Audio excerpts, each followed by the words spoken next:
দীর্ঘ আন্দোলন, তীব্র রাজনৈতিক চাপ এবং ছাত্রদের বিক্ষোভের আবহে অবশেষে কেন্দ্রীয় শিক্ষামন্ত্রীর পদ থেকে ইস্তফা দিলেন ধর্মেন্দ্র প্রধান। শনিবার সকালে তিনি নিজেই সামাজিক মাধ্যমে এই সিদ্ধান্তের কথা ঘোষণা করেন। নিট ইউজি প্রশ্নপত্র ফাঁসের ঘটনাকে কেন্দ্র করে গত কয়েকদিন ধরে দেশজুড়ে যে বিতর্ক চলছিল তার মধ্যেই এই বড় সিদ্ধান্ত সামনে এসেছে। কেন ইস্তফা দিলেন ধর্মেন্দ্র প্রধান, নিজের বার্তায় কি বললেন তিনি, আর এই পদত্যাগের রাজনৈতিক তাৎপর্যই বা কি? গত কয়েক সপ্তাহ ধরে দেশের অন্যতম আলোচিত বিষয় ছিল নিট ইউজি প্রশ্নপত্র ফাঁসের অভিযোগ। এই ঘটনাকে কেন্দ্র করে ছাত্রছাত্রী, অভিভাবক এবং বিভিন্ন ছাত্র সংগঠনের মধ্যে ব্যাপক ক্ষোভ তৈরি হয়। রাজধানী দিল্লির যন্তর মন্তরে টানা বিক্ষোভ চলছিল। আন্দোলনকারীদের প্রধান দাবি ছিল শিক্ষামন্ত্রী ধর্মেন্দ্র প্রধানকে পদত্যাগ করতে হবে এবং পরীক্ষা ব্যবস্থায় বড় ধরনের সংস্কার আনতে হবে। এই আন্দোলনের মধ্যেই শনিবার নিজের এক দীর্ঘ সামাজিক মাধ্যমে পোস্ট করেন। তারপর তিনি জানিয়ে দেন তিনি কেন্দ্রীয় শিক্ষামন্ত্রীর পদ থেকে ইস্তফা দিচ্ছেন। তবে নিজের বার্তার শুরুতেই তিনি স্পষ্ট করে দেন এই সিদ্ধান্ত কোনো ব্যক্তিগত সম্মান বা মর্যাদার প্রশ্ন নয়, বরং দেশের ছাত্রছাত্রীদের ভবিষ্যৎ এবং জাতীয় স্বার্থের কথা মাথায় রেখেই তিনি এই সিদ্ধান্ত নিয়েছেন। ধর্মেন্দ্র প্রধান লেখেন, গত 10 দিনের ঘটনা প্রবাহ তাকে গভীরভাবে ব্যথিত করেছে। বিশেষ করে ছাত্র আন্দোলনকে ঘিরে যে উত্তেজনা তৈরি হয়েছে তা নিয়ে তিনি উদ্বিগ্ন ছিলেন। তিনি বলেন, ভারতের যুব সমাজই দেশের সবচেয়ে বড় শক্তি। তাদের ভবিষ্যৎ রক্ষা করাই সরকারের এবং তার ব্যক্তিগত দায়িত্ব ছিল। শিক্ষামন্ত্রী আরও দাবি করেন, নিট প্রশ্নপত্র ফাঁসের অভিযোগ সামনে আসার পর থেকেই তিনি বিষয়টির নৈতিক দায়িত্ব গ্রহণ করেছিলেন। তিনি কখনো এই দায়িত্ব থেকে পিছিয়ে যাননি। তার কথায়, শুরু থেকেই তার লক্ষ্য ছিল একটাই, কোনো পরীক্ষা মাফিয়া যেন মেধাবী ছাত্রছাত্রীদের ভবিষ্যৎ নষ্ট করতে না পারে। তিনি আরও জানান, দেশের বৃহত্তর স্বার্থের কথা ভেবেই তিনি প্রধানমন্ত্রী নরেন্দ্র মোদীর কাছে নিজের পদত্যাগপত্র পাঠিয়েছেন। তবে তার বক্তব্যের সবচেয়ে আলোচিত অংশ ছিল আরেকটি। তিনি বলেন, তিনি চান না দিল্লির যন্তর মন্তরের আন্দোলনকে দেশের স্বার্থ বিরোধী শক্তি নিজেদের রাজনৈতিক উদ্দেশ্যে ব্যবহার করুক।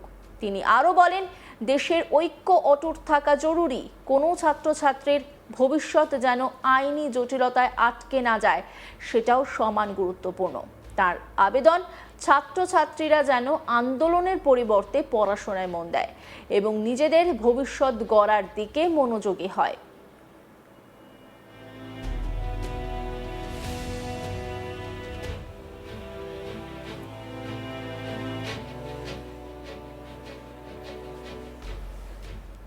ধর্মেন্দ্র প্রধানের এই মন্তব্যকে অনেকেই রাজনৈতিক বার্তা হিসেবেও দেখছেন, কারণ গত কয়েকদিন ধরে বিরোধী দলগুলি এই ইস্যুতে কেন্দ্র সরকারের বিরুদ্ধে ধারাবাহিক আন্দোলন চালিয়ে আসছিল। বিশেষ করে কংগ্রেস এই বিষয়টি নিয়ে কেন্দ্রকে ঘিরে ফেলতে চেষ্টা করছিল।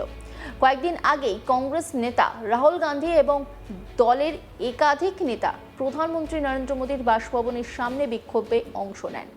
পরে তাদের আটকও করা হয়। এই আবহে ধর্মেন্দ্র প্রধানের মন্তব্য যে বিরোধীদের উদ্দেশ্য করেই করা হয়েছে, এমনটাই মনে করছেন রাজনৈতিক পর্যবেক্ষকদের একাংশ। এদিকে আন্দোলনকারীদের পক্ষ থেকেও দীর্ঘদিন ধরে একটাই দাবি জানানো হচ্ছিল, ধর্মেন্দ্র প্রধানকে ইস্তফা দিতে হবে। সরকারের সঙ্গে আন্দোলনকারীদের একাধিক দফায় বৈঠকও হয়। শনিবার তৃতীয় দফার আলোচনার আগে আন্দোলনকারী সংগঠনের নেতারা জানিয়ে দেন, শিক্ষামন্ত্রীর পদত্যাগের বিষয়টি কোনোভাবেই আপোষযোগ্য নয়। ঠিক তার কিছুক্ষণ পরেই ধর্মেন্দ্র প্রধান নিজের ইস্তফার ঘোষণা করেন। সরকারের সূত্রের দাবি, তাকে বরখাস্ত করা হয়নি, তিনি নিজেই নৈতিক দায়িত্ব স্বীকার করে পদত্যাগ করেছেন। এই তথ্য সামনে আসার পর রাজনৈতিক মহলে নতুন করে আলোচনা শুরু হয়েছে।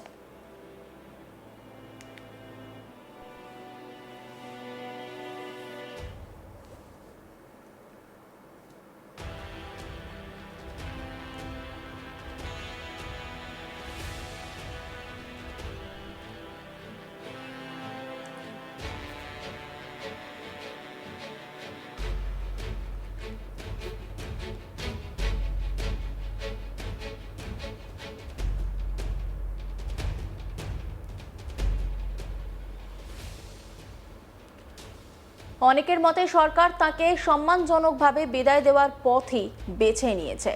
ধর্মেন্দ্র প্রধান 2021 সালে প্রথমবার দেশের শিক্ষামন্ত্রীর দায়িত্ব গ্রহণ করেন। তারপর 2024 সালে লোকসভা নির্বাচনের পর আবারও তাঁকে একই দায়িত্ব দেওয়া হয়। এই সময় নতুন শিক্ষানীতি বাস্তবায়ন, ডিজিটাল শিক্ষা এবং বিভিন্ন শিক্ষামূলক সংস্কারের ক্ষেত্রে তিনি গুরুত্বপূর্ণ ভূমিকা পালন করেছিলেন। তবে সাম্প্রতিক সময়ে একের পর এক পরীক্ষায় প্রশ্নপত্র ফাঁসের অভিযোগ তার মন্ত্রিত্বকে বড় চ্যালেঞ্জের মুখে ফেলে। বিশেষ করে নেট ইউজি প্রশ্নপত্র ফাঁসের ঘটনাকে কেন্দ্র করে দেশ জুড়ে তীব্র বিতর্ক শুরু হয়। ছাত্রছাত্রীদের মধ্যে ক্ষোভ বাড়তে থাকে। বিভিন্ন শহরে বিক্ষোভ, প্রতিবাদ মিছিল এবং অবস্থান কর্মসূচি চলতে থাকে। দিল্লির জন্তর মন্তরও আন্দোলনের অন্যতম কেন্দ্র হয়ে ওঠে। এই আন্দোলনের মধ্যেই গত কয়েকদিন আগে সংসদ অভিমুখে ছাত্রদের মিছিল ঘিরে বড় অশান্তির ঘটনাও ঘটে। সেই ঘটনায় বহু ছাত্র এবং পুলিশ কর্মী আহত হন। এই পরিস্থিতির উল্লেখ করেছেন ধর্মেন্দ্র প্রধান।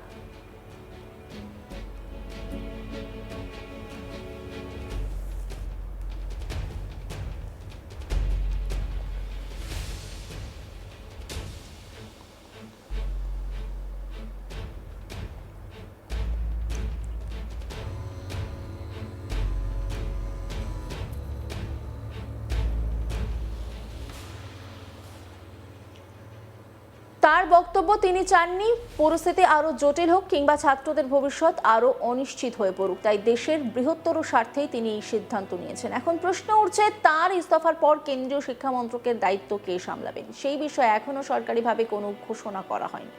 সম্ভবত খুব শিগগিরই প্রধানমন্ত্রী নতুন শিক্ষামন্ত্রীর নাম ঘোষণা করবেন, অথবা অন্তর্বর্তীকালীনভাবে অন্য কোনো মন্ত্রীর হাতে এই দায়িত্ব দেওয়া হতে পারে। অন্যদিকে আন্দোলনকারী ছাত্র সংগঠনগুলিও এখন সরকারের পরবর্তী পদক্ষেপের দিকে নজর রাখছে। শুধু শিক্ষামন্ত্রী ইস্তফা নয়, পরীক্ষা ব্যবস্থায় স্বচ্ছতা আনা, প্রশ্নপত্র ফাঁস রোধে কঠোর ব্যবস্থা এবং ভবিষ্যতে এমন ঘটনা যাতে আর না ঘটে সেই দাবিতেও তারা আন্দোলন চালিয়ে যাওয়ার ইঙ্গিত দিয়েছে। সব মিলিয়ে ধর্মেন্দ্র প্রধানের পদত্যাগ দেশের রাজনীতিতে একটি অত্যন্ত গুরুত্বপূর্ণ ঘটনা। একদিকে ছাত্র আন্দোলনের চাপ, অন্যদিকে বিরোধীদের রাজনৈতিক আক্রমণ। এই দুইয়ের মাঝেই তিনি নৈতিক দায়িত্বের কথা উল্লেখ করে পথ ছাড়লেন। এখন দেখার বিষয় নতুন শিক্ষামন্ত্রী কে হন, পরীক্ষা ব্যবস্থায় কি ধরনের পরিবর্তন আনা হয় এবং নিট প্রশ্নপত্র ফাঁসের তদন্ত শেষ পর্যন্ত কোন দিকে এগোয়।